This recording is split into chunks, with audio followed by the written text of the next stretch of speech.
Tsunamis masivos, tornados destructivos, meteoritos gigantes, terremotos devastadores. No, será mejor que tengas un seguro. Pero todas estas son catástrofes naturales menores comparadas con la erupción de un volcán. Algunos volcanes pueden destruir ciudades enteras, como ocurrió con Pompeya o con algunas islas del Océano Pacífico. Pero hay un tipo peligroso de erupción que puede destruir toda la vida del planeta. Este se llama balsato de inundación. Pero antes de nada hablemos sobre qué es un volcán. Ríos de metales líquidos calientes y rocas incandescentes fluyen por las profundidades de nuestro planeta. Y cuanto más profundos, más calientes están. La fuente de esta masa es el manto, que es la capa intermedia de la Tierra, situada entre el núcleo y la corteza. Estas corrientes ardientes se llaman magma y fluyen por todas partes. Pero no sentimos su calor debido a la gruesa capa de la corteza de nuestro planeta. El magma es más ligero que la corteza, por lo que siempre intenta salir a la superficie. Y en algunos lugares lo consigue. En los puntos de unión de las placas tectónicas, sale a la superficie cuando una placa se desplaza por debajo de otra más gruesa. Cuando el magma alcanza la superficie, se convierte en lava. Esta sustancia quema el suelo a su alrededor y se enfría rápidamente. Se endurece y forma una nueva capa de roca. Y la siguiente corriente de magma cae encima de esta. Así, una montaña empieza a formarse capa a capa a lo largo de millones de años. Y en su boca una falla de placas tectónicas salpica magma. Esta montaña se llama volcán. Escupe lava y ceniza al cielo, luego se duerme y vuelve a despertarse durante la actividad sísmica. Ahora imagina que varios volcanes gigantes empiezan a salpicar una cantidad infinita de magma. Este no se acaba y cubre todo un continente. A eso se le llama balsato de inundación o inundación balsática, y ocurrió una vez. Hace unos 252 millones de años, en la parte norte de nuestro planeta, se acumuló una gran cantidad de magma bajo la corteza terrestre. Trillones de toneladas de roca caliente se concentraron en un solo lugar en un territorio gigantesco. Y poco a poco toda esta energía ardiente empezó a filtrarse fuera del suelo. El gas caliente empezó a salir por distintos lugares de este territorio. El suelo temblaba sin cesar y la corteza se elevaba cientos de metros. Todo apuntaba a la proximidad de una catástrofe inminente. Y entonces, en un momento dado, el magma comenzó a brotar. Fuentes gigantes de fuego estallaron del suelo. ¿Conoces esos géiseres en Islandia? Pues imagina lo mismo, pero decenas de veces más alto y con lava caliente y ceniza en lugar de agua y vapor. Los flujos de ceniza y lava eran tan fuertes que llegaban hasta las nubes. Bajo la corteza terrestre había una gigantesca burbuja de magma y expulsaba chorros ardientes bajo la presión de la roca y el suelo. La grieta era cada vez mayor. El magma fluía por todas partes, tanto así que comenzó a llenar todo el continente norte. El torrente de lava se extendía cada vez más. Las corrientes de roca fundida parecían no tener fin. Capas de roca balsática fundida se superponían unas a otras, formando un gigantesco tsunami de lava de cerca de 50 metros de altura. Durante cientos de miles de años brotó de la tierra, inundando bosques, ríos, lagos y praderas. Al mismo tiempo, miles de millones de toneladas de ceniza volcánica se elevaron hacia el cielo, lo que pudo provocar un invierno volcánico, ya que el dióxido de azufre de la ceniza reflejaba los rayos del sol. Esto podría haber reducido la temperatura del continente en varios grados. Después, el polvo y la ceniza probablemente se condensaron y formaron nubes gigantes que regaron todo con lluvia ácida tóxica. Después, la lava enfriada formó un grueso escudo gigante que impedía que el magma se filtrara fuera de la interminable burbuja de fuego. La catástrofe global había terminado, pero solo por poco tiempo. Trillones de toneladas de magma seguían fluyendo bajo una gruesa capa de basalto sólido. Los ríos de fuego no podían alcanzar la cima, por lo que se expandieron hacia los lados. Como resultado de esta expansión, se formaron enormes redes bajo la gruesa roca. Corrían en distintas direcciones como una telaraña y calentaban la corteza terrestre. Los gases empezaron a salir de nuevo de debajo de la superficie. Allí se acumuló cada vez más energía hasta que se produjo una explosión de una fuerza inimaginable. Además del magma, escaparon a la superficie dióxido de carbono y cenizas. Llenaron la atmósfera y provocaron un efecto invernadero. La temperatura de todo el planeta aumentó varios grados.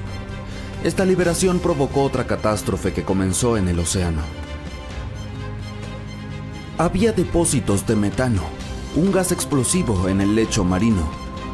Bajo el agua helada, este estaba congelado y era inofensivo. Pero el efecto invernadero de la atmósfera calentó todo el océano.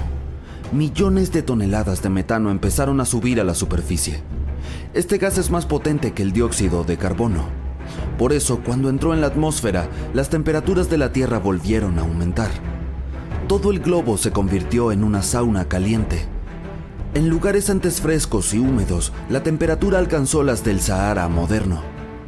Por supuesto, la mayoría de los animales e insectos no pudieron sobrevivir a semejante cataclismo, pero la vida oceánica sufrió mucho más. El calor y el metano redujeron la cantidad de oxígeno en el agua. Los peces y otras especies marinas no podían sobrevivir en estas condiciones. Aparecieron nuevos problemas cuando las bacterias anaerobias empezaron a multiplicarse en el océano sin oxígeno. Se alimentaban de metano y dióxido de carbono y liberaban sulfuro de hidrógeno, una sustancia tóxica que envenenaba aún más el agua. Cerca del 75% de los animales terrestres y el 95% de los habitantes de los océanos se extinguieron. Esta erupción de Balsato fue la única catástrofe en la historia del planeta que destruyó casi todas las plantas y redujo considerablemente la población de insectos, aunque varias especies de los animales más resistentes lograron sobrevivir a estas condiciones. El planeta tardó unos 10 millones de años en recuperarse por completo. Después, la evolución inició un nuevo proceso de desarrollo de la vida. Y aquí hay dos noticias. La mala es que las inundaciones balsáticas volverán a producirse y no serán menos devastadoras que hace 252 millones de años. La buena es que ocurrirá dentro de cientos de millones de años. Pero cuando eso ocurra, la humanidad tendrá que estar preparada. Comenzará en el fondo del océano. Primero, fuentes de lava de kilómetros de altura empezarán a hervir y emitirán dióxido de azufre a la atmósfera, donde reflejará la luz solar. Junto con la ceniza y el magma, una enorme cantidad de vapor de agua se elevará en el aire. El ganado no sobrevivirá y la gente tendrá problemas respiratorios. La lluvia ácida y el aumento de la humedad causado por la evaporación de los océanos provocarán la corrosión de los edificios. Se cancelarán todos los vuelos. La gente tendrá que llevar máscaras antigas. Muchos animales no podrán soportar esta erupción, pero los humanos se adaptarán rápidamente. Sin embargo, luego vendrá otra y otra erupción, y esta catástrofe sin fin agotará pronto los recursos de la humanidad. Las plantas y los árboles no se recuperarán tan rápido, y la producción de oxígeno se reducirá considerablemente. Esperemos que para entonces la humanidad haya colonizado otros planetas, incluidos los que están fuera del sistema solar. Y ahora volvamos al presente. Alrededor del 70% de la actividad sísmica asociada a los volcanes se produce bajo el agua. Así que veamos cómo funcionan los volcanes ordinarios en el fondo del océano. El agua, al igual que la Tierra, descansa sobre placas tectónicas. Por lo tanto, si su estructura se rompe en las juntas, el magma se filtra a través de ellas. Pero a diferencia de los volcanes terrestres, aquí la lava no se extiende en distintas direcciones quemando todo lo que encuentra. Se solidifica bajo la presión del agua fría. Los volcanes submarinos pueden entrar en erupción durante mucho tiempo con pausas intermedias. El magma cubre el lecho marino. Al cabo de otros 100 o 1000 años, comienza una nueva erupción y se forma una nueva capa de roca sobre la anterior. Durante millones de años, capa por capa el magma va subiendo. Y entonces, un día, un volcán surge del agua. El magma salpica fuera de él y aumenta su altura. Y ahora tenemos una gran isla volcánica. Entonces el volcán se duerme y aparece la vida en el pedazo de tierra recién formado. El magma fluye desde el manto del planeta, lleno de diversos elementos químicos. Esta mezcla caliente satura el suelo de sustancias útiles y de esta forma favorece el crecimiento de plantas y árboles. Entonces llegan pájaros y otros animales y la isla volcánica se convierte en un paraíso. Aunque luego aparecen los humanos y pavimentan el paraíso para poner un aparcamiento y una franquicia de hamburgueserías.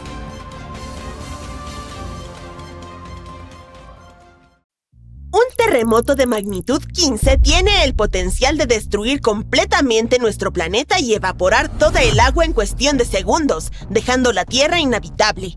Más de 500,000 de terremotos ocurren anualmente, pero ninguno tiene una magnitud de 15. El 90% de los sismos ocurren en la aterradora zona del Cinturón de Fuego, ubicada alrededor del Océano Pacífico. El suelo allí es como gelatina, tiembla casi constantemente. El terremoto más poderoso que ha golpeado la Tierra tuvo una magnitud de 9,5. Tanta potencia puede alargar o acortar el día, pero probablemente hay un terremoto en los confines de tu propia casa ahora mismo causado por una partícula de polvo que aterriza en una mesa, aunque tiene una potencia de 15 grados negativos. Los terremotos ocurren cuando las placas tectónicas se mueven. Son como piezas de Lego que no están bien encajadas, y cuando se mueven hacia arriba, hacia abajo o chocan entre sí, el suelo también se mueve, desencadenando terremotos. Esta energía tectónica funciona como una batería. Almacena energía durante mucho tiempo, por ejemplo, unos 500 años. Cuando esta energía almacenada se libera en una explosión repentina, las consecuencias son devastadoras. Incluso las estructuras más fuertes sucumben a esta fuerza implacable que deja un rastro de destrucción en su camino. En algunos casos, los terremotos pueden desencadenar tsunamis y así amplifican el caos. Tal cantidad increíble de poder puede abrir la Tierra y causar un daño inconmensurable. La intensidad de un terremoto se mide por la escala de Richter, pero ahora está siendo reemplazada por la escala de magnitud de momento. Cuando ocurre un terremoto, escuchamos que dicen cuán fuerte es.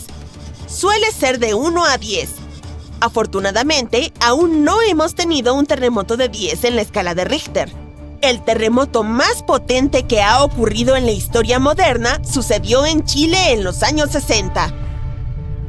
Fue de alrededor de 9,5 en la escala de Richter y alteró la rotación de la Tierra y desajustó la duración del día en 2 milisegundos.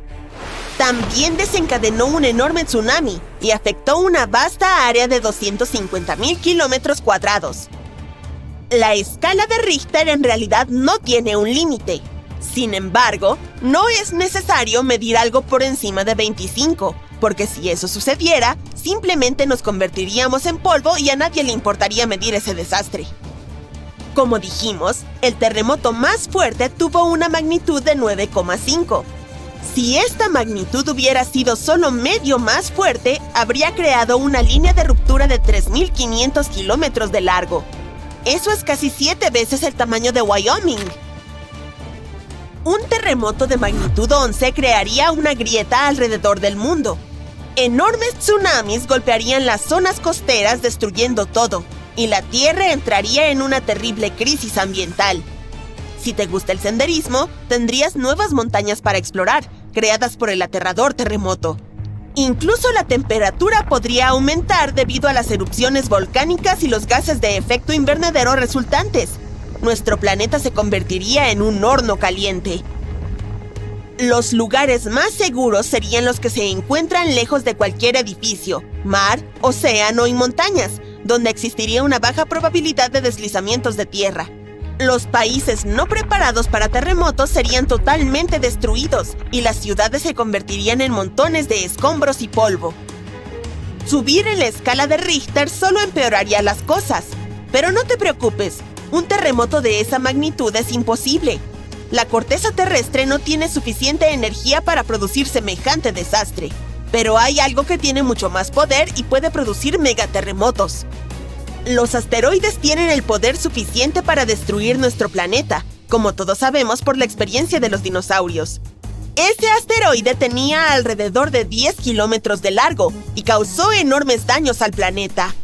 Desató terremotos que sacudían constantemente el suelo durante meses. Estos temibles sismos eran 50,000 veces más fuertes que el terremoto de Chile. También provocaron un tsunami que fue 30.000 veces más potente que el tsunami del Océano Índico, y este último fue uno de los tsunamis más devastadores que jamás hayan azotado la Tierra. Los terremotos causados por el asteroide tuvieron una magnitud de 11, lo que los convirtió en el desastre natural más poderoso y aterrador que jamás haya existido, y esperemos que siga siendo así. El tsunami del Océano Índico solo afectó a ciertas regiones del mundo. En cambio, el tsunami del asteroide afectó a todo el planeta y tenía olas de 10 metros de altura. Aunque hubieras viajado al lugar más remoto de la Tierra, no habrías podido esconderte de este ángel de la muerte. Un terremoto de magnitud 15 no sería un 50% más fuerte que el terremoto de Chile. La escala no funciona así. Sería alrededor de 1 millón de veces más poderoso que un terremoto de magnitud 9,5. Podría hacer que toda el agua de la Tierra se evaporara, dejándonos devastados y sin ningún H2O para sobrevivir. Todos los ecosistemas colapsarían, todas las cadenas alimentarias se romperían, y probablemente solo algunas bacterias muy fuertes sobrevivirían a lo imposible. Y esa es solo una fracción de las cosas aterradoras que podrían suceder. El océano es como el aire acondicionado de nuestro planeta. Sin él, la Tierra sería extremadamente caliente. El océano también sirve como un escudo contra los poderosos rayos del sol. Actúa absorbiendo el calor y enfría la Tierra. Los científicos creen que lo más peligroso sería la incapacidad de la corteza terrestre para sobrevivir a los violentos temblores de un terremoto de magnitud 15. Si nuestro planeta milagrosamente sobreviviera y no se convirtiera en polvo, habría enormes aberturas en su corteza. El suelo se volvería gelatinoso. Se movería aleatoriamente hacia arriba, abajo, izquierda y derecha, y ningún edificio sobreviviría a eso. Nuestra civilización retrocedería hasta la era de Stonehenge. Los movimientos tectónicos como este son devastadores. Algo similar ocurrió en Japón, cuando las placas tectónicas se separaron 50 metros y luego volvieron a unirse, creando un terremoto de magnitud 9. Ningún lugar de la Tierra está exento de este escalofriante fenómeno natural. Aún así, ciertas zonas tienen una mayor probabilidad de ser destruidas que otras, como el Cinturón de Fuego, donde ocurre el 90% de los terremotos.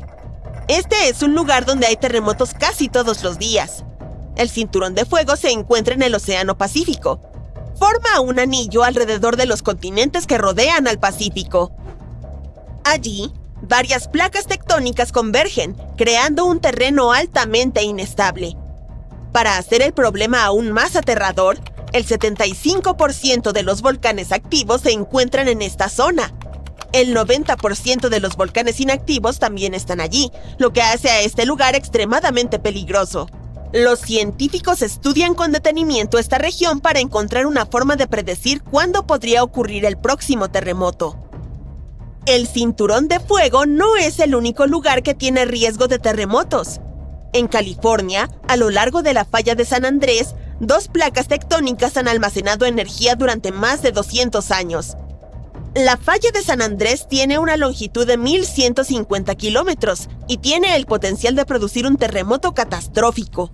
Esta región vive con el temor de sufrir terremotos violentos como el que ocurrió en San Francisco en 1906. Ese terremoto tuvo una magnitud de 7,9 en la escala de Richter. Los pronósticos de los científicos son aterradores. Dicen que la probabilidad de que ocurra un terremoto de magnitud 6,7 en la zona es muy alta. Si todo empieza a temblar, debes saber cómo sobrevivir. Evita cualquier cosa que pueda caer sobre ti, como ventanas, armarios o techos inestables.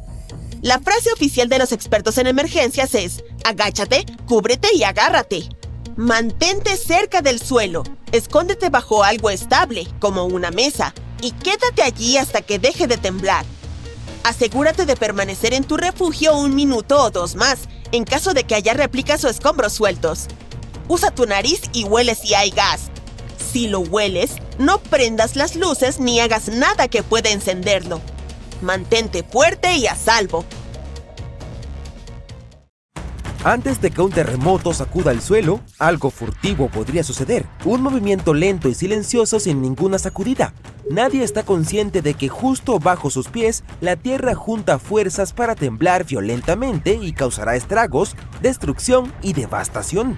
Un nuevo estudio muestra que un movimiento lento podría ser la forma en que comienzan los terremotos. Para resolver esto, los científicos no comenzaron con grandes piezas de la Tierra. En su lugar, entraron a un laboratorio y usaron láminas de plástico transparente llamadas plexiglass. Empujaron 2 láminas de plexiglass de lado una contra la otra, de la misma manera en que las placas tectónicas, enormes bloques de la corteza terrestre, se empujan entre sí bajo tierra. Mientras empujaban, el plástico se resquebrajaba, tal como la Tierra durante un terremoto. Y aunque era plástico y no roca, la física, la manera en que las cosas se rompen y se mueven, era la misma. Los terremotos ocurren cuando 2 placas tectónicas se deslizan en relación a la otra, pero se quedan atascadas. Los bordes entre ellas no se mueven fácilmente debido a algo llamado fricción. Es algo así como cuando tus zapatos se agarran al suelo. Con el tiempo las placas siguen moviéndose y se acumula el estrés. Es como doblar un palo. Al principio no se rompe, pero si sigues forzando, en algún momento se quebrará. El punto donde las placas están atascadas se llama falla, y hay una parte delgada y frágil en esa falla. Al decir frágil, me refiero a que no se dobla, simplemente se rompe. Así es como sucede. Primero se forma una grieta, es pequeña y se mueve lentamente. Aún no hay temblores, pero algo ya está ocurriendo bajo la superficie. La grieta se extiende, acumulando más energía. Cuando finalmente llega al borde de la zona frágil, ¡boom!, acelera, avanzando muy rápido, casi a la velocidad del sonido, y es entonces cuando la Tierra comienza a temblar. Entonces los científicos decidieron averiguar cómo comienza esa primera grieta. Llevaron a cabo su experimento, cuya configuración era similar a un tipo de falla en el mundo real llamada falla de deslizamiento lateral, como la falla de San Andrés en California. Aunque los materiales son diferentes, la forma en que se forman y se mueven las grietas es similar. El experimento ha ayudado a entender que los terremotos no siempre comienzan de manera repentina. A veces hay un inicio lento y silencioso como una señal de advertencia antes del gran temblor.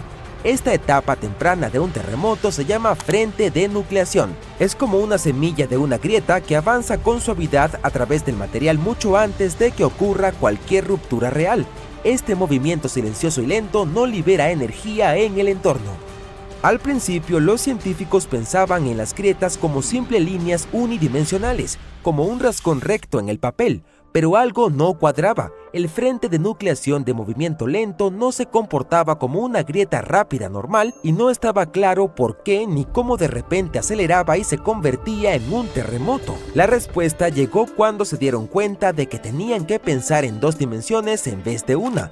En lugar de imaginar la grieta como una línea, comenzaron a pensar en ella como un parche, como un círculo en crecimiento que comienza en la superficie donde 2 materiales se tocan. A medida que este parche se expande, más material a lo largo de sus bordes se rompe. Lo importante aquí es que la energía necesaria para romper el material está relacionada con cuán largo se hace el borde o el perímetro del parche.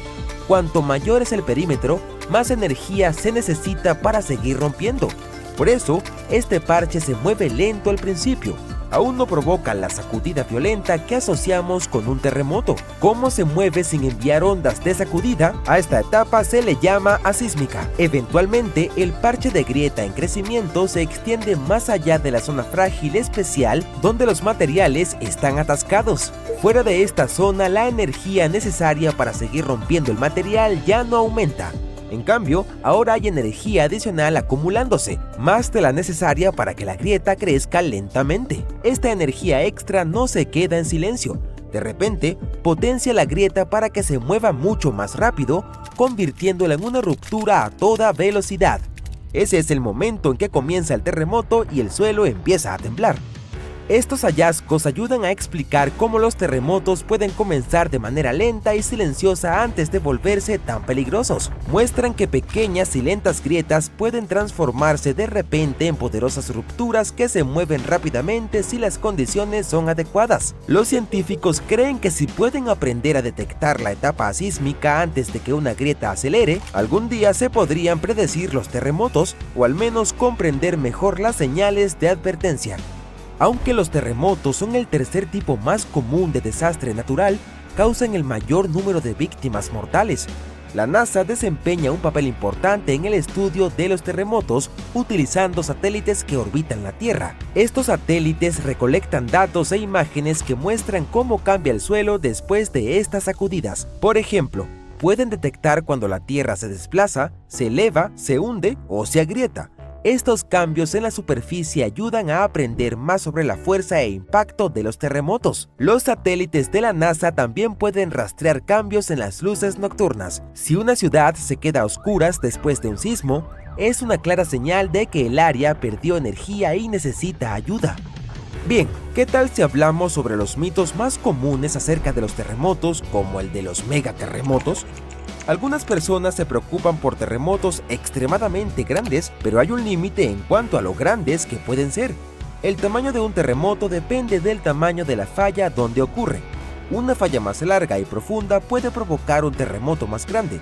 Por ejemplo, la falla de San Andrés en California es larga, unos 1.300 kilómetros, pero no muy profunda, entre 16 y 20 kilómetros. Eso hace que los terremotos mayores a magnitud 8,3 en esa falla sean muy poco probables. El más grande registrado ocurrió en Chile en 1960.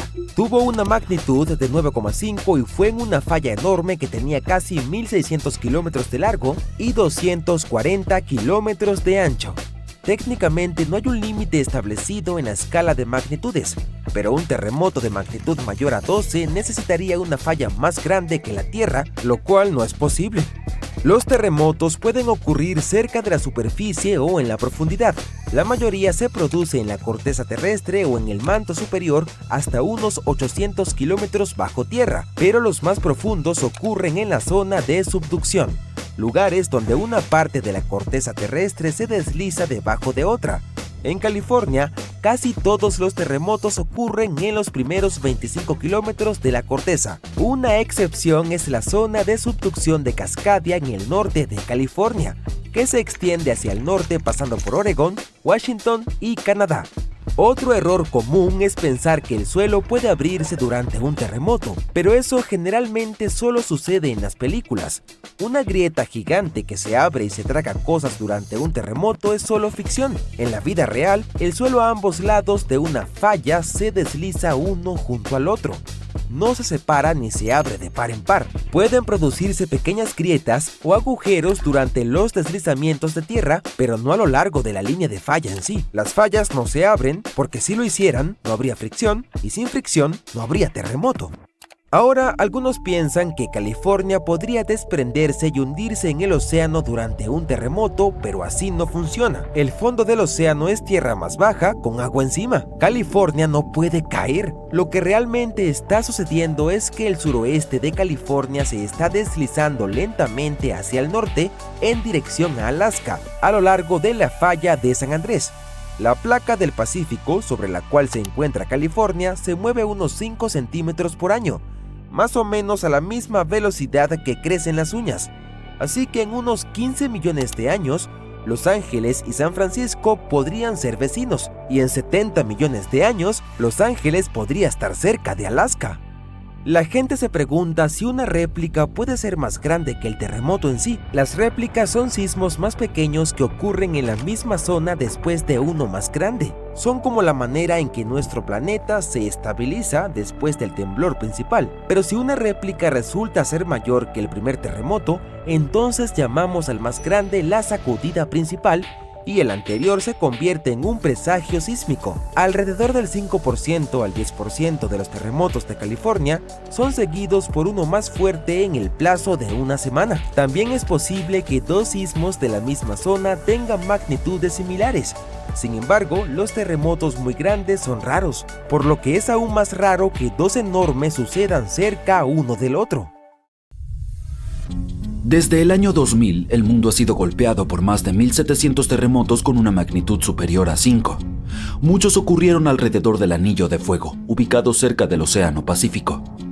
En América del Norte, la mayor amenaza es la falla de San Andrés, que puede provocar un terremoto de una magnitud mayor que cualquier otro y se ha ganado el escalofriante apodo de El Grande. La posible destrucción de California es un panorama aterrador que podría tener consecuencias inimaginables. Pero El Grande es solo el comienzo de lo que está por venir.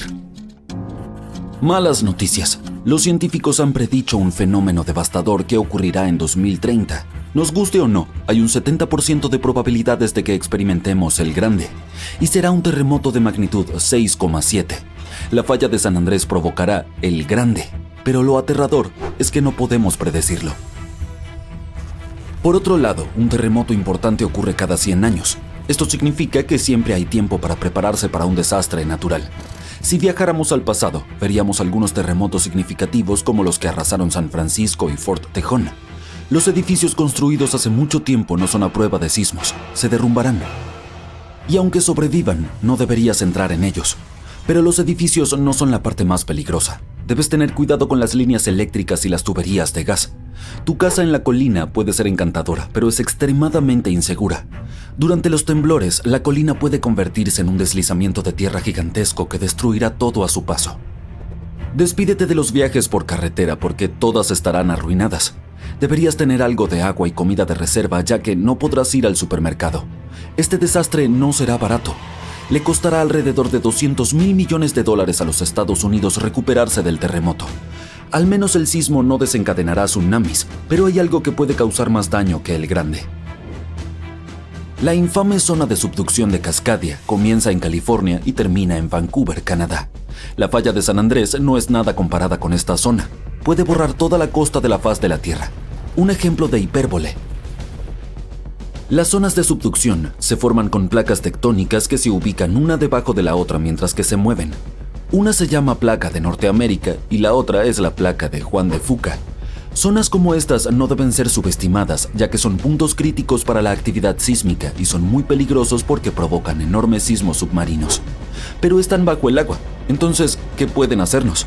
Pues pueden causar tsunamis gigantescos que inundan ciudades y destruyen la costa. En este momento la zona más activa es el Anillo de Fuego. La zona de Cascadia puede ser menos activa, pero es como una bestia dormida que puede despertar y destruir todo a su paso con un terremoto devastador. La última vez que se liberó toda esta tensión fue en el año 1700. A diferencia del terremoto de San Andrés, este causará tsunamis gigantes y sacudidas mucho más grandes. Esperemos que te encuentres en un campo abierto en ese momento, ya que la mayoría de los edificios y puentes probablemente serán destruidos. Además, prepárate para las réplicas, ya que serán devastadoras. La naturaleza tampoco se salvará. Los deslizamientos de tierra cambiarán el hábitat de los animales, incluso nuestros hogares cambiarán para siempre. Por suerte, hay una luz al final del túnel y los científicos están haciendo todo lo posible para garantizar nuestra seguridad. Se han implementado nuevas normas. Cada nuevo edificio debe ser capaz de resistir grandes impactos. Están desarrollando modernos sistemas de alerta y cada nueva infraestructura debe cumplir con estrictas pautas antisísmicas. Las placas de Juan de Fuca y la de Norteamérica están unidas, pero no permanecerán así para siempre. Cuando se deslicen, prepárate para un gran temblor. Cuanto más cerca estés del epicentro, mayor será el daño que experimentarás. Pero incluso si tienes la suerte de estar lejos, podrás sentir la tierra temblar por algún tiempo. Si comparamos la zona de subducción de Cascadia con la falla de San Andrés, veremos cuánto más peligrosa es la zona de Cascadia. En 1994 hubo un enorme terremoto de magnitud 6,7 en el área de Northridge, cerca de la falla de San Andrés. Lamentablemente, muchas personas no sobrevivieron y algunas resultaron heridas. En ese entonces, los edificios no eran a prueba de terremotos y muchos sufrieron daños. La zona de subducción de Cascadia puede causar un terremoto de magnitud 9. Un sismo de magnitud 6 tiene la potencia de alrededor de 20 millones de kilogramos de dinamita, pero uno de magnitud 9 tiene la potencia de 20 billones de kilogramos. El terremoto más fuerte jamás registrado ocurrió en Chile. Su magnitud fue de 9,5 y destruyó casi todo. Supongamos que has sobrevivido al terremoto, pero la lucha está lejos de terminar. Poco después, un tsunami poderoso golpeará con olas que podrían alcanzar hasta 30 metros en algunas zonas. Eso es muy distinto al terremoto en Sudamérica, que no puede producir olas significativas. Dile adiós a tu hermoso jardín, ya que el agua salada destruirá árboles y plantas y alterará el entorno por un cierto periodo de tiempo. Lo único positivo será que no necesitarás decoraciones de Halloween, porque todos esos árboles secos parecerán un bosque fantasma. La combinación de olas, terremotos y el gran tamaño de la zona hará que este desastre natural sea mucho más peligroso que cualquiera causado por la falla de San Andrés o el Grande. Un terremoto similar a este ocurrió hace unos 300 años. Muchos más se han registrado en los últimos 3.500 años, lo que demuestra que ocurren cada 400 a 600 años. Así que técnicamente tenemos entre 100 y 300 años antes de que ocurra el próximo. Todavía no tenemos idea de cómo funciona exactamente la zona de subducción de Cascadia, ya que la descubrimos en 1970. Esta zona es sumamente aterradora porque puede causar grandes terremotos. Se encontró por accidente cuando los investigadores estudiaban el Anillo de Fuego. Querían saber si esta región había causado problemas en los últimos años, y la prueba estaba bajo sus narices. En Washington hay un bosque del horror donde no ha crecido nada durante años. Cuando los investigadores analizaron el suelo, encontraron una cantidad enorme de sal. Juntando las piezas, concluyeron que un tsunami enorme había sido la razón. Los expertos aún no sabían cuándo fue destruido el bosque. Sin embargo, afortunadamente, Japón mantenía registro de un terremoto gigantesco que tuvo un efecto similar. Fue el que ocurrió en el año 1700. Existe una posibilidad de 1 en 3 de que el próximo ocurra en 2050. Debes saber cómo sobrevivir a los terremotos canadienses y salir ileso, así que escucha con atención. Aquellos que viven en esta zona tienen casi nula experiencia con terremotos así. Sobrevivir al temblor es fácil, pero lo verdaderamente peligroso es el tsunami que viene después. Luego del temblor, busca el terreno más alto y dirígete hacia allí. Solo lleva lo esencial, como comida y agua. Sí, deja tu colección de tarjetas de béisbol en casa. Después del primer golpe, no intentes bajar. Los sismólogos dicen que muy probablemente habrá unas cuantas olas más, y lo han demostrado. El 22 de mayo de 1960, el sismólogo Jerry Easton y 4 amigos fueron a Hawái para presenciar un tsunami esperado que ocurriría alrededor de la medianoche. Instalaron su equipo en el puente Wailuku, con una ruta de escape planificada. Este puente había sido destruido en el tsunami anterior, pero el nuevo era mucho más alto y mejor. Después de la medianoche, el agua estaba a 1,20 metros sobre el nivel promedio. La segunda ola golpeó media hora después de la medianoche y el agua subió otros 2,70 metros para la 1 de la mañana. Luego, el agua comenzó a descender y bajó 2,10 metros. Pero el horror estaba lejos de terminar. Después, vieron una ola que medía alrededor de 6 metros de altura. Esto nos demuestra que los tsunamis son impredecibles y que debemos escuchar a los expertos para mantenernos a salvo. El terremoto más fuerte jamás registrado al este del río Mississippi, que ocurrió hace más de 200 años, nunca ha terminado, según algunos científicos. La mayoría de los terremotos son de segundos a minutos, y el récord oficial hasta ahora es uno silencioso ocurrido en Sumatra que duró 32 años. Este fenómeno de deslizamiento lento desencadenó un gran terremoto y un tsunami. Así que, si es cierto que el terremoto de Nueva Madrid todavía está enviando réplicas, tendremos un nuevo nombre en la cima de esta triste lista. El terremoto comenzó en diciembre de 1811, con un poderoso sismo en una parte poco poblada del noreste de Arkansas. El temblor se sintió casi a 1.600 kilómetros de distancia en la Casa Blanca, y las campanas de las torres sonaban en Boston, y también más lejos.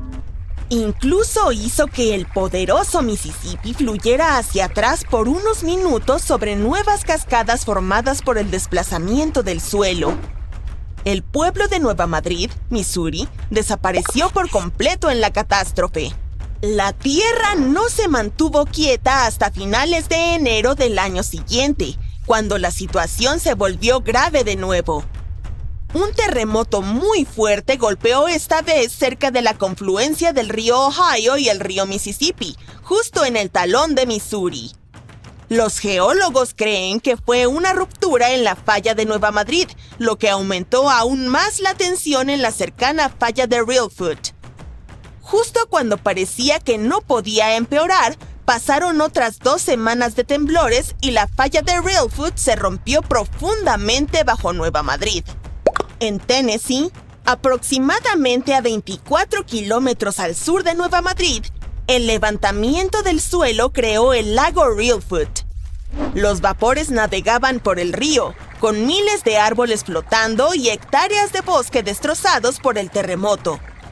En San Luis, Missouri, que se encuentra a 257 kilómetros de distancia, Los edificios sufrieron graves daños y las chimeneas cayeron en Cincinnati, Ohio, a 645 kilómetros de distancia. Hasta en Montreal, Canadá, a más de 1,600 kilómetros, algunas personas sintieron temblar la tierra. Los sismólogos han registrado alrededor de 200 pequeños terremotos en la zona sísmica de Nueva Madrid cada año desde 1974. Algunos investigadores creen que hasta el 30% de esos terremotos fueron réplicas de los grandes sismos de 1811 y 1812.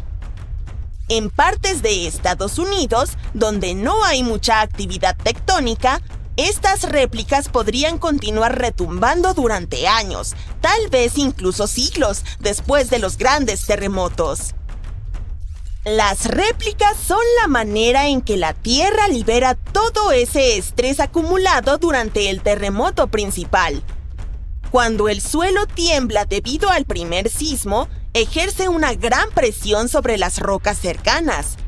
Y cuando esas rocas ya no pueden soportarlo más, se fracturan, causando aún más temblores. Esas son las réplicas. Pueden ser bastante intensas, especialmente justo después del sismo principal, pero disminuyen en intensidad con el tiempo. No todos los científicos están de acuerdo en que los terremotos contemporáneos estén relacionados con los de hace 200 años. Generalmente asociamos las fallas con aquellas líneas donde se encuentran las placas terrestres, pero existe toda una red justo debajo del centro de la placa norteamericana. Son como reliquias de hace 750 millones de años, cuando Norteamérica formaba parte de un supercontinente llamado Rodinia. Cuando Rodinia comenzó a fragmentarse, dejó atrás estas fallas, puntos débiles en la corteza terrestre que se extienden profundamente bajo el Medio Oeste moderno. Así se podría explicar la actividad sísmica.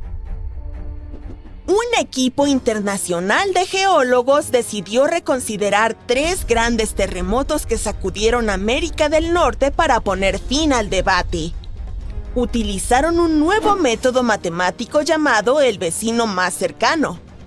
Este método establece que si los terremotos están demasiado cerca en espacio, tiempo y magnitud para ser considerados sucesos independientes, se asume que uno ha desencadenado el otro.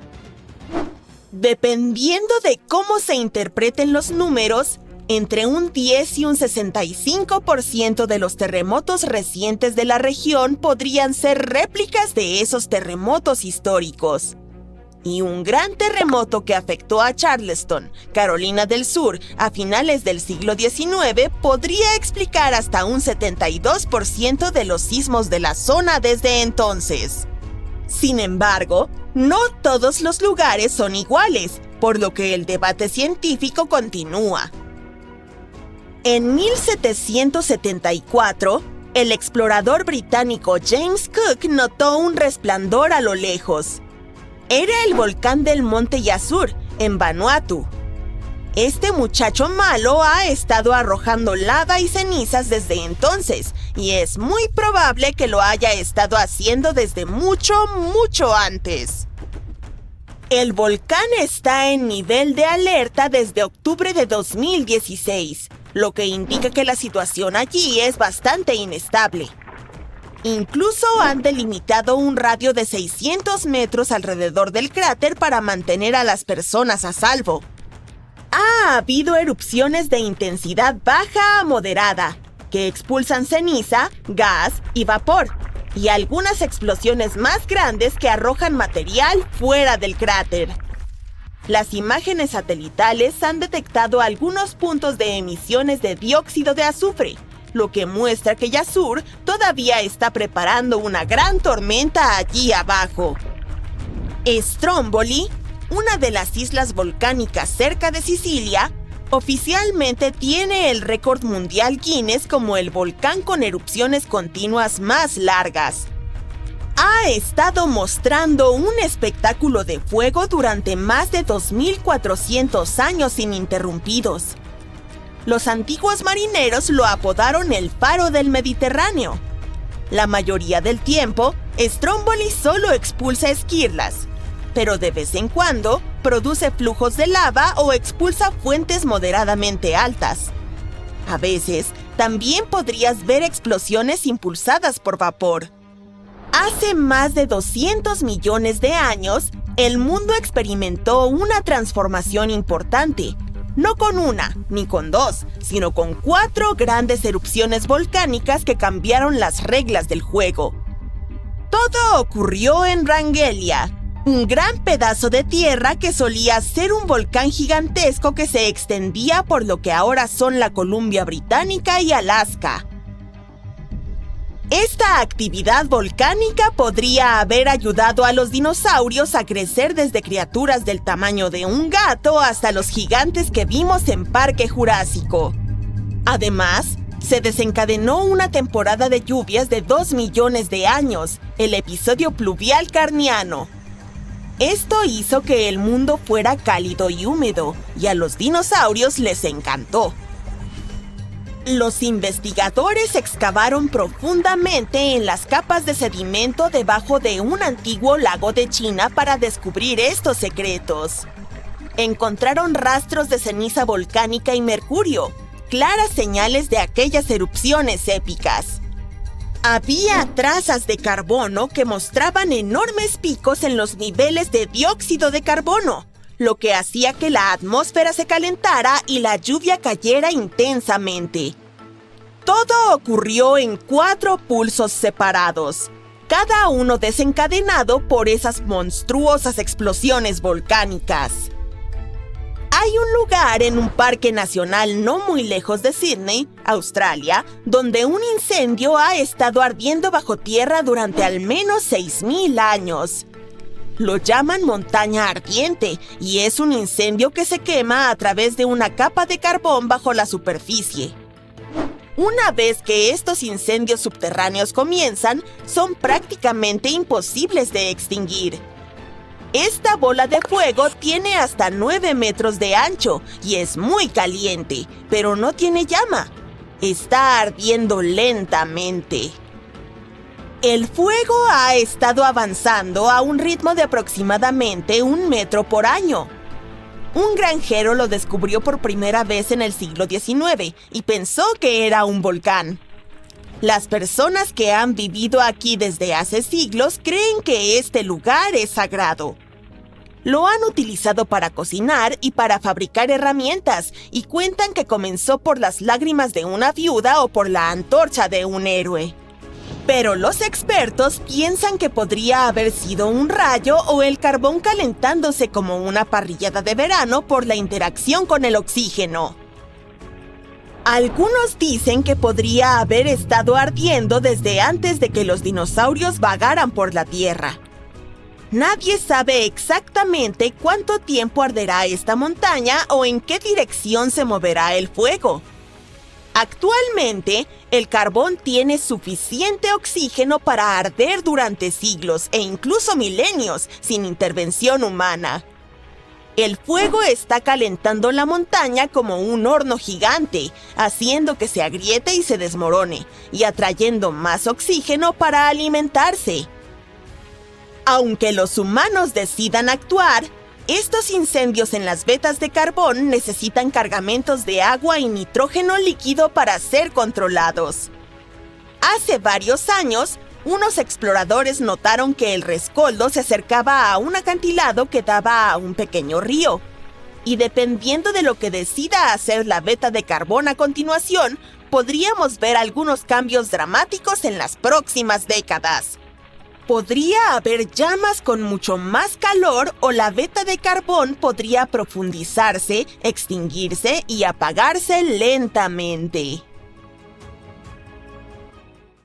Pisas la superficie de la luna. Es extraña. Definitivamente te sientes más liviano aquí y es más fácil caminar. Decides poner en práctica una idea que te obsesiona: saltar sobre la superficie lunar. Y a pesar de tu voluminoso traje espacial, tus saltos son altísimos. ¡Woohoo! Luego continúas tu paseo, pero sientes algo inquietante. El suelo bajo tus pies ¿Está temblando? Es como si acabara de empezar un terremoto en la luna. Pero es imposible. ¿O no?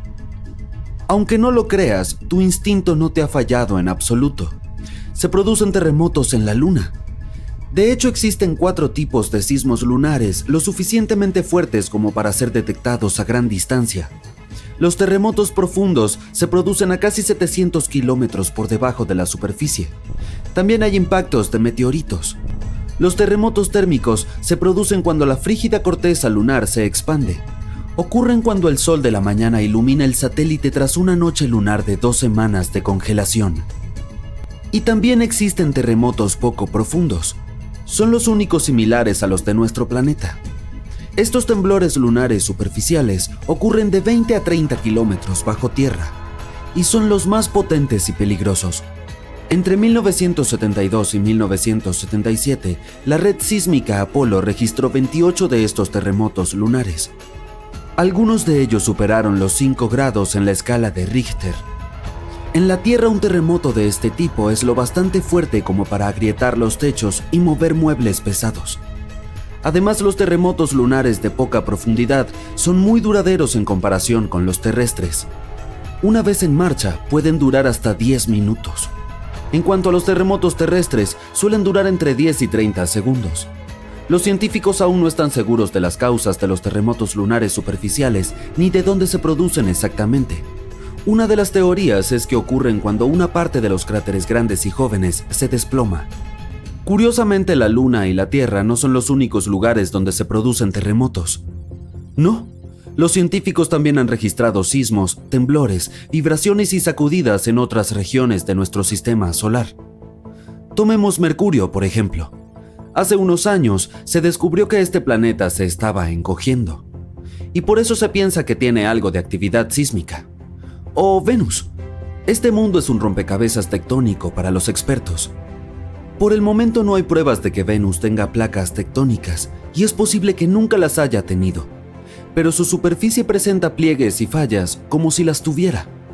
Por otra parte, estas características podrían haber aparecido debido a otros procesos, como por ejemplo la actividad volcánica. Pero aunque no hemos observado ningún terremoto en Venus, los científicos creen que es posible detectarlos, ya que sus vibraciones atravesarían la espesa atmósfera del planeta. Ahora, Marte. Sabemos con certeza que este planeta es sísmicamente activo. El módulo de aterrizaje de la NASA colocó un sismómetro en la superficie del planeta rojo, y en 2019 consiguió medir su primer sismo marciano.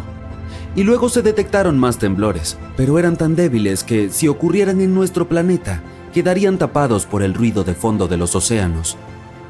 Pero no es necesario ser un planeta hecho y derecho para tener actividad tectónica. Tomemos el ejemplo de Plutón. Este planeta enano tiene terremotos.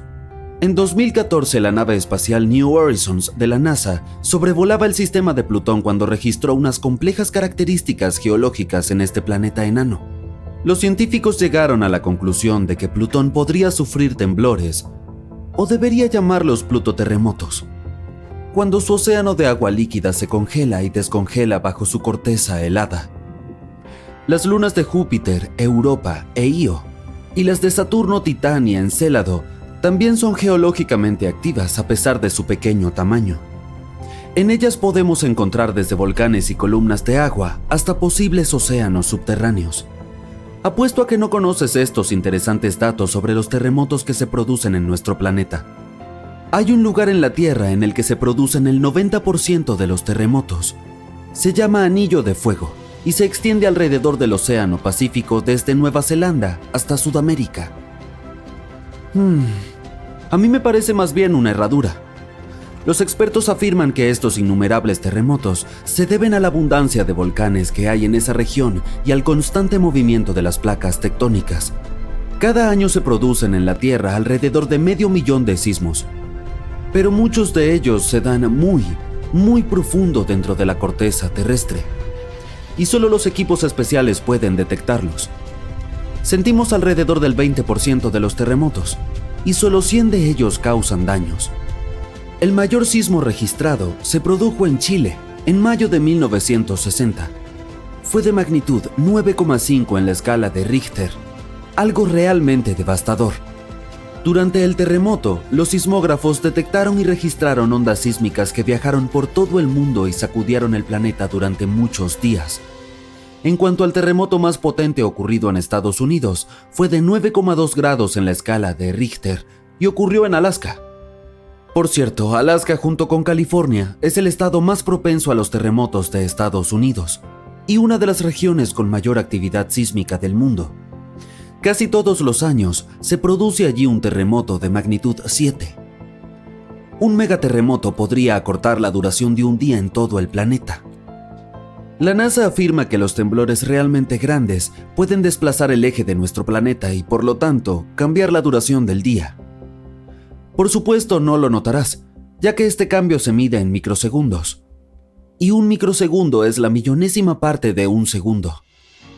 Se piensa que el terremoto de Sumatra de 9,1 grados ocurrido en 2004 acortó el día en 6,8 microsegundos. Ni siquiera los mejores especialistas pueden predecir un sismo. Esto se debe principalmente a que los mecanismos que los desencadenan se encuentran a gran profundidad bajo tierra.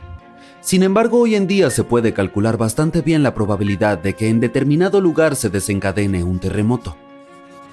Los terremotos pueden estar asociados a erupciones volcánicas o a impactos de meteoritos. Pero en nuestro planeta, la mayoría están causados por los movimientos de las placas tectónicas.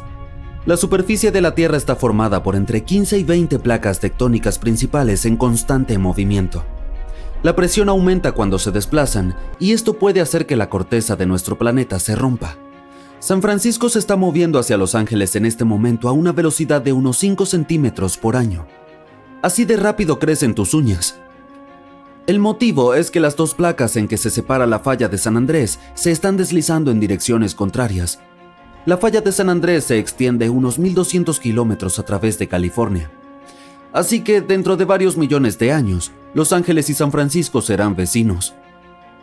Los lagos, estanques y canales se calientan ligeramente y empiezan a apestar antes de que se produzca un terremoto, ya que las placas tectónicas liberan gases al desplazarse. La mayoría de los animales sienten estas señales y cambian su comportamiento. Por ejemplo, se observó que los sapos desaparecían por completo antes de un terremoto ocurrido en Italia en 2009. Cuando volvió la calma, reaparecieron. A veces, después de un sismo, el agua de la piscina continúa agitada durante un tiempo. No hay de qué preocuparse. Se trata de un fenómeno llamado seiche. De hecho, el agua podría seguir agitada durante horas. Por ejemplo, la piscina de la Universidad de Arizona perdió algo de agua a causa de un seiche provocado por un terremoto que ocurrió en México, a 1930 kilómetros de distancia. El 27 de febrero de 2010 se produjo el gran sismo en Chile que midió 8,8 en la escala de Richter. Como consecuencia, la corteza terrestre de esa región se desgarró de forma tan espectacular que una ciudad llamada Concepción se desplazó 3 metros hacia el oeste. Otro sismo provocó que la montaña más alta del mundo, el Everest, se redujera 2,5 centímetros. Ocurrió en 2015 cuando un terremoto de magnitud 7,5 hizo que varias montañas del Himalaya disminuyeran su tamaño. Los japoneses creían que los terremotos eran causados por Namazu, un pez gato gigante que vivía sumergido en el lodo bajo las islas japonesas. El pez se agitaba y provocaba la actividad sísmica. En cuanto a los antiguos griegos, estaban seguros de que una poderosa deidad marina, Poseidón, producía terremotos golpeando su tridente contra la tierra cuando estaba enfadado. Según la mitología hindú, 8 elefantes sostienen la tierra. Estos, a su vez, hacen equilibrio sobre el lomo de una tortuga gigantesca que se apoya sobre el esqueleto de una serpiente aún mayor. Y cada vez que alguno de estos animales se mueve, se produce un terremoto.